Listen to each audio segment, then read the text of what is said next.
आपण सगळे आयुष्यात एका शर्यतीत धावतोय असं नाही वाटत का? हो, अगदी. पण त्या शर्यतीची शेवटची रेषा नक्की कुठे आहे हे म्हणजे कुणालाच माहिती नाहीये. आपण यश मिळवतो, पद मिळवतो, पैसा कमवतो, पण या सगळ्याच्या बदल्यात आपण मनाची शांती गमावत चाललो आहोत का? हाच तर आजच्या युगाचा सगळ्यात मोठा विरोधाभास आहे खरं तर. बरोबर. आपली सगळी प्रगती आपण बाहेरच्या जगात मोजतो. म्हणजे बँकेत किती पैसे आहेत, सोशल मीडियावर फॉलोअर्स किती आहेत. अगदी. पण आतून आपल्या मनात काय चाललंय याचं मोजमाप कोण करतं? तिथे अनेकदा एक पोकळी जाणवते. आणि आज आपण याच पोकळीवर आणि ती भरून काढण्याच्या मार्गांवर चर्चा करणार आहोत. एका खास पुस्तकाच्या माध्यमातून. हो, गौर गोपाल दास यांचं लाईफ्स अमेझिंग सिक्रेट्स. या चर्चेचा उद्देश आहे या पुस्तकातून यश, आनंद, नातेसंबंध आणि आंतरिक शांती यांतलं ते नाजूक संतुलन साधण्याचे व्यावहारिक मार्ग समजून घेणे. आणि हे पुस्तक खास यासाठी आहे कारण ते केवळ उपदेशाचं पुस्तक नाहीये. नाही, अजिबात नाही. याचा पाया लेखकाच्या स्वतःच्या म्हणजे विलक्षण प्रवासावर आणि अनुभवांवर आधारित आहे. त्यामुळे यातले विचार हवेतले नाहीत तर ते जगलेले आयुष्यातून आलेले आहेत. तर आज आपण या विचारांचा बारकाईने आढावा घेऊ आणि ते आपल्या दैनंदिन जीवनात कसे लागू होऊ शकतात हे पाहूया. नक्कीच. मग सुरुवात लेखकाच्या पार्श्वभूमीपासूनच करूया का? कारण मला वाटतं तीच या पुस्तकाचा आत्मा आहे. हो, बरोबर आहे. गौरगोपाल दास हे नाव आज आध्यात्मिक आणि प्रेरक वक्ते म्हणून जगभर ओळखलं जातं. पण त्यांचा प्रवास सुरू झाला तो एका वेगळ्याच दुनियेतून. ते IIT बॉम्बेचे पदवीधर आहेत, एक इलेक्ट्रिकल इंजिनियर. हो, आणि फक्त पदवीधर नाहीत तर त्यांनी ह्युलेट पॅकर्ड म्हणजे HP सारख्या मोठ्या कंपनीत काही काळ कामही केलंय. अच्छा. म्हणजे आजच्या कॉर्पोरेट जगातले जे काही ताणतणाव आहेत, डेडलाईन्स, टार्गेट्स, हे सगळं त्यांनी स्वतः अनुभवलेलं आहे. म्हणजे त्यांचे विचार हे कुठल्या तरी डोंगरावर बसून केलेले चिंतन नाही. अजिबात नाही. ते शहराच्या धावपळीत जगलेल्या माणसाचे विचार आहेत.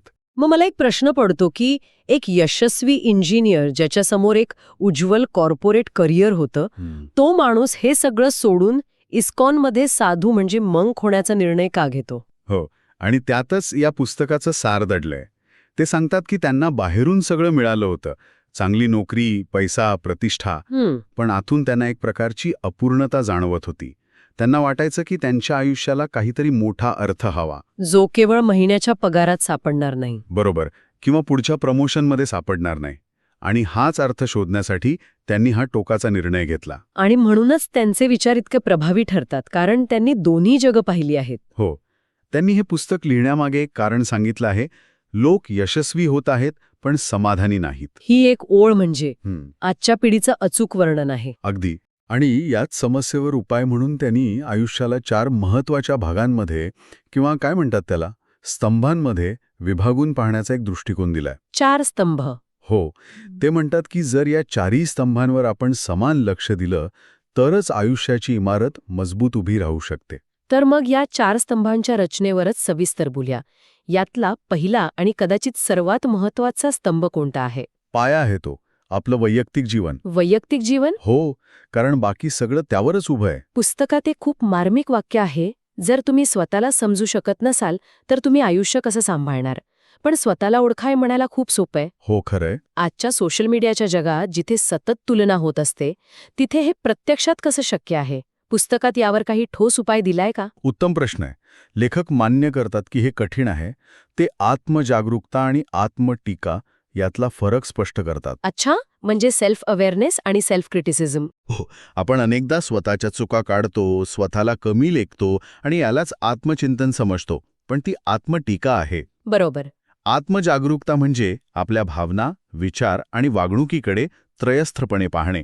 उदाहरणार्थ, मला आज खूप राग आला हे मान्य करणे. मी रागीटच आहे, माझं काही खरं नाही असं स्वतःला दोष देणं नाही.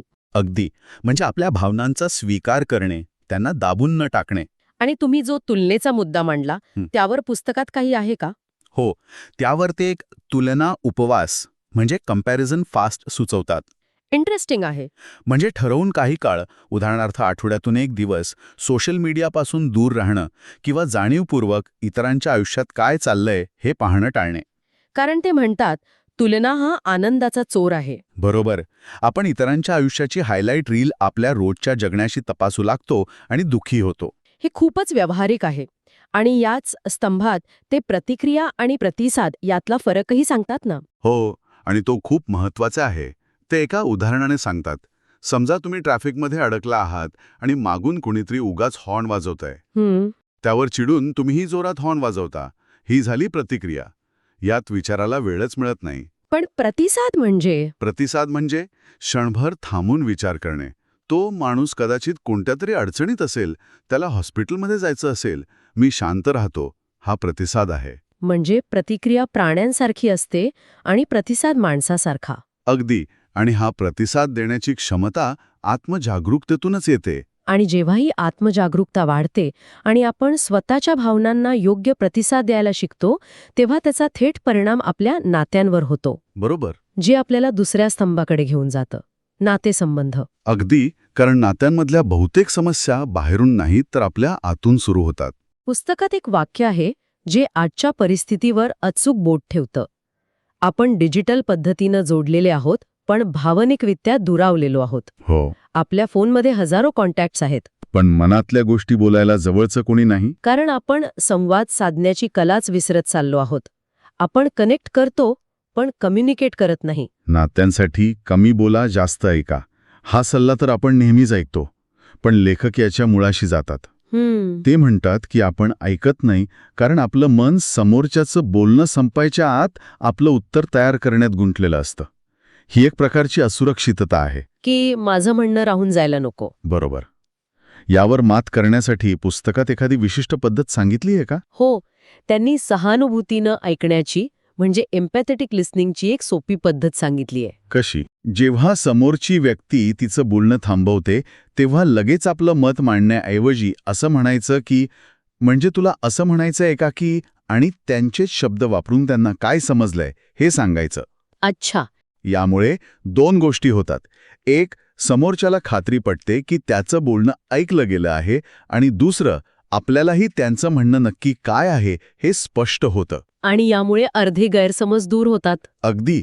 आणि गैरसमज दूर झाले की अहंकार आपोआप बाजूला राहतो. बरोबर.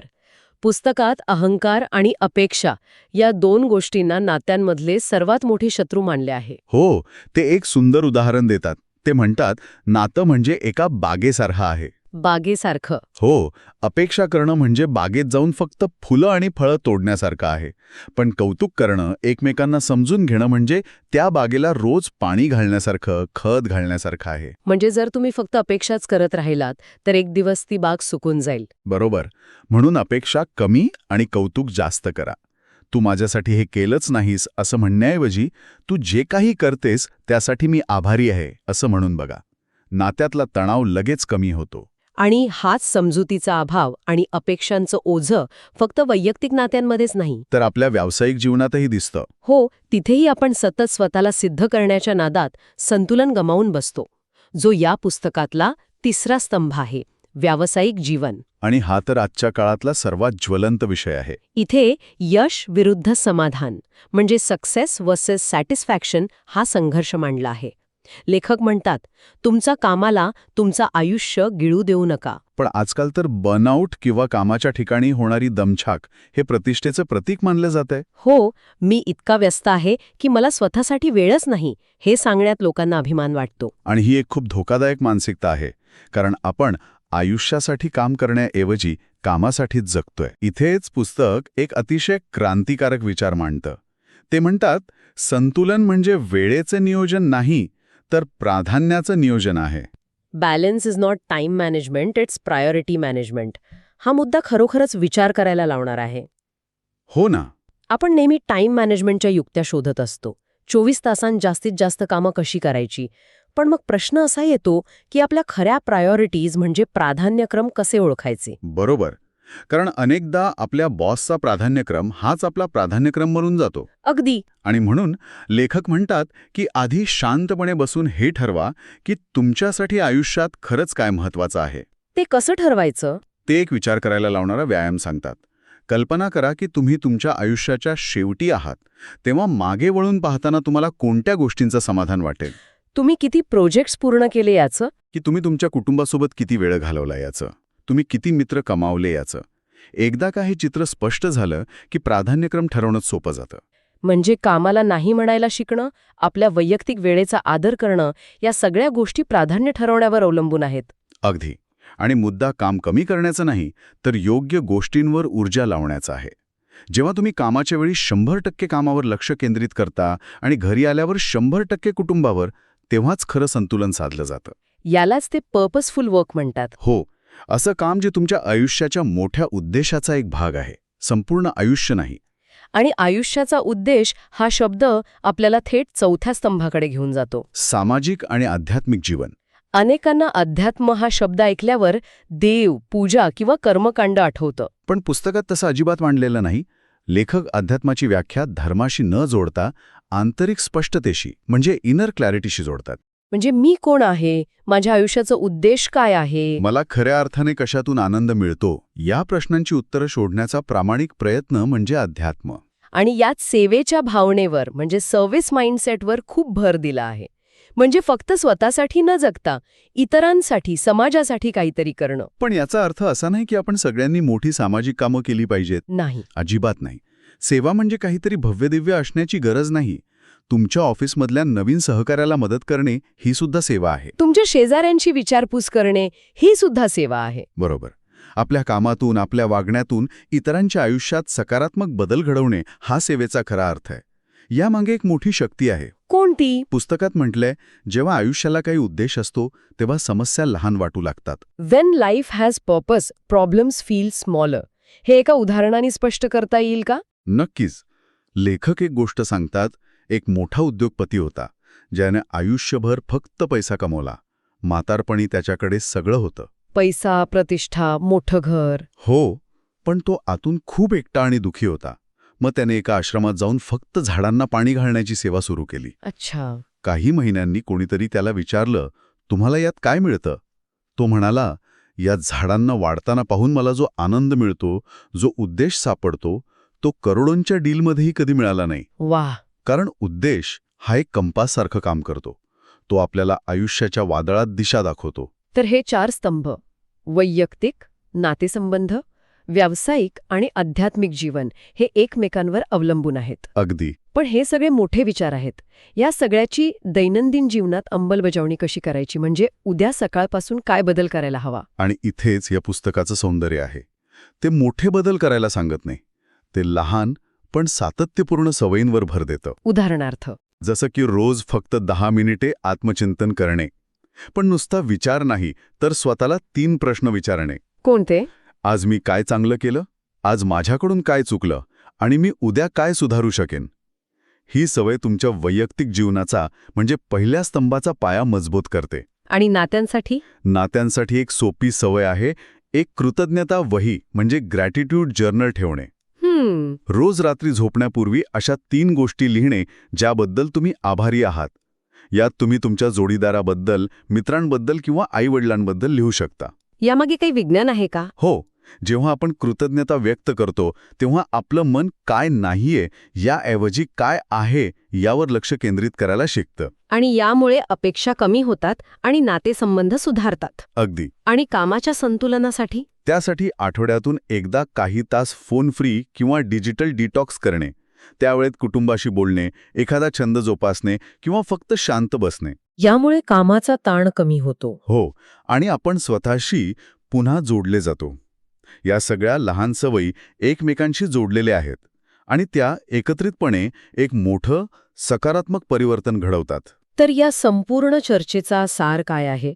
मला वाटतं काही महत्त्वाचे मुद्दे आहेत जे आपण लक्षात ठेवायला हवेत. नक्कीच.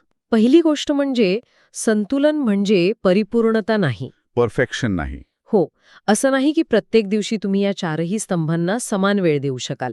कधी कामाचा ताण जास्त असेल तर कधी कुटुंबाला जास्त वेळ द्यावा लागेल. ही एक सतत चालणारी प्रक्रिया आहे. बरोबर. संतुलन म्हणजे एक प्रकारची लवचिकता. अगदी.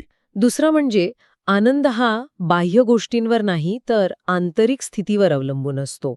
गाडी, घर, प्रमोशन यातून मिळणारा आनंद तात्पुरता असतो. खरा आनंद आतून येतो जेव्हा हे 4ही स्तंभ मजबूत असतात. आणि तिसरं आणि सर्वात महत्त्वाचं म्हणजे खरं समाधानी आयुष्य म्हणजे केवळ यश नाही किंवा केवळ शांती नाही, तर या दोन्हींचा मिलाप. म्हणून success plus peace is equal to fulfilled life. हे समीकरण पुस्तकाच्या केंद्रस्थानी आहे. एकटं यश पोकळी निर्माण करतं आणि केवळ शांती प्रगती थांबवते. बरोबर. ज्यांना धावपळीच्या आयुष्यात एक अर्थपूर्ण शांतता हवी आहे, त्यांच्यासाठी हे पुस्तक नक्कीच मार्गदर्शक ठरू शकतं. हो. हे आपल्याला फक्त काय करायचं हे सांगत नाही, तर का करायचं हे सुद्धा समजावून सांगतं. आणि जाता जाता एक विचार, पुस्तकात प्राधान्याचं नियोजन करण्याबद्दल सांगितलं आहे, जे खूप महत्वाचं आहे.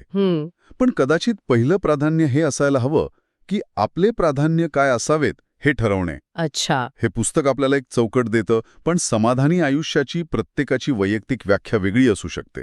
म्हणजे प्रत्येकाला आपापलं उत्तर शोधावं लागेल. बरोबर. आणि कदाचित ते उत्तर शोधण्यासाठी स्वतःला पहिला प्रश्न हा विचारायला हवा की माझ्यासाठी यशाची व्याख्या काय आहे? इतरांनी ठरवलेली नाही, तर माझी स्वतःची. अगदी. या प्रश्नाच्या प्रामाणिक उत्तरातच खऱ्या समाधानाची सुरुवात दडलेली आहे. तर ह्या पुस्तकातून आज आपण 3 इम्पॉर्टंट गोष्टी शिकलो. बॅलन्स म्हणजे परफेक्शन नाही. हॅपीनेस एक्सटर्नल नाही, तो इंटरनल आहे. सक्सेस प्लस पीस म्हणजे फुलफिल्ड लाईफ. जर तुम्हाला शांत आयुष्य हवं असेल, मीनिंगफुल रिलेशनशिप्स हवे असतील आणि पर्पज ड्रिव्हन लाईफ जगायचं असेल, तर हे पुस्तक मस्ट रीड आहे. व्हिडिओ आवडला असेल तर लाईक करा. अशाच बुक समरीजसाठी सबस्क्राईब करा. कमेंटमध्ये सांगा तुमच्यासाठी बॅलन्स म्हणजे काय.